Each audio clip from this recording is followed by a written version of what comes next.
Ridwan Kamil dan Ibu dan seluruh keluarga besar, pertama-tama atas nama pribadi, bangsa dan negara menyampaikan duka cita yang mendalam atas kepergian Ananda Emeril Khan Mumtaz.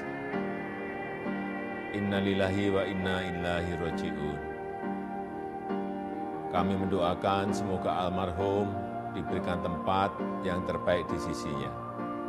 Sebagai orang tua, saya tidak dapat membayangkan betapa berat perasaan dan beban yang harus dipikul dan dihadapi dalam peristiwa yang dialami Pak Ridwan Kamil dan Ibu Atalia ini.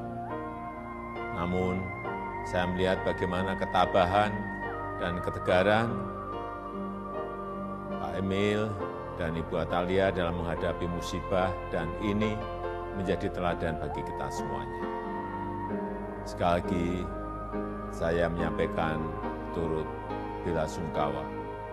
Semoga seluruh keluarga yang ditinggalkan diberikan ketabahan dan keikhlasan dalam menghadapi musibah ini. Semua milik Allah dan hanya kepadanya lah kita akan kembali. Wassalamualaikum warahmatullahi wabarakatuh.